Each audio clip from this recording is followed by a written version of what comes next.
there is an issue. There is an issue. We will all have to pay a price. The question is, who will pay which price? If we don't pay the price now, it's the future generations who will pay much more. We've just seen the report of the ITCC on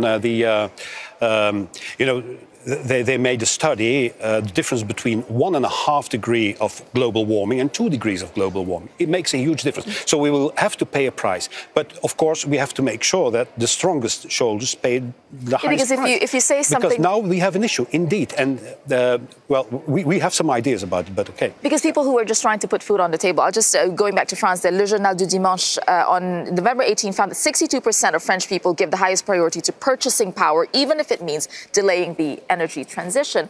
And broadening this to outside of Europe, I mean, it's really all about being able to afford, becoming green. This is, it opens a can of worms. It's inequality. I think it's a question of priorities, and I think that climate change is obviously a huge global priority. So in order to make the transition easier, it is, I think, imperative that governments put policies in place that those who are the most disadvantaged or feel the pinch the most when it comes to their wallet are able to make that transition easier. I mean, look at the CAP in the EU. We can find a way to subsidize European farmers, and I think that of course, a lot of money and policy thinking has to be put behind this transition, because I don't think we have a choice. It has to happen. Is going green elitist, Darren? I think it is, in the sense that, I mean, this is an argument that's clearly been made for growing economies like India and Brazil and elsewhere, saying that, for you had a 150-year head start, really, essentially in the West with the Industrial Revolution. You pump lots of carbon dioxide into the atmosphere with very few consequences economically for those countries. And clearly anything that's too punitive for developing nations will essentially mean that they won't abide by the rules and they should be allowed to economically grow. And that's the global argument. The problem in France, and I think what Emmanuel Macron was trying to achieve today was, this is a protest about diesel prices and about the taxation of them. Many feel that it is too high. Today he tried to link it to, a wider discussion about cleaner energy, talking about closing down nuclear power stations, which are clean, but putting that back by 10 years, closing coal-fired fuel stations. I'll get there in the end.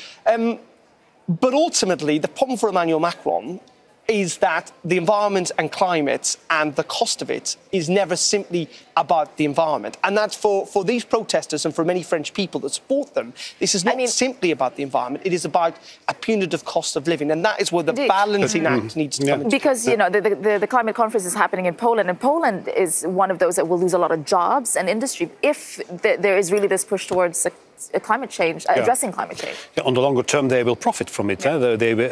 All studies point out that there can be a win-win situation also for the economy. What strikes me as a politician, what strikes me as a politician is people are concerned about climate change and clean air. Here in Brussels, school children are rallying for clean air near their schools. People are starting cases against their government because they do too little, in Holland, here in Belgium, too little about climate change. And then, when it's about concrete measures, then there is a problem with some, because these measures are not measured, let me say, are not modulated. Why not? An idea that we put on the table, for instance, is in Belgium, is very, very simple. Instead of raising the fuel prices, the taxes on fuel prices all the time, instead of taxing people for the possession of a car, why not what we call like a congestion charge? You pay only when you contribute to the traffic jam. That means that people living in remote areas will have serious tax cuts. That's a smart solution. It is possible. We have put this proposal on the table. This is the way you can convince people to contribute. So putting an incentive, very quickly, Nina, is putting money into it to support the consequences for people a solution? I think it's part of the solution, and I think ultimately it comes down to incentive structure. And one point about whether or not this is elitist, I mean, I grew up in South Asia, and often we talk about the global problem and how, it's unfair that the West puts these demands on the developing world. But increasingly in the developing world, at least the developing world where I grew up, the sheer impact in terms of quality of life means that even the very poorest they suffer the most as well. Suffer the most and are aware that this is an issue that they cannot afford to shirk because it literally is killing their children.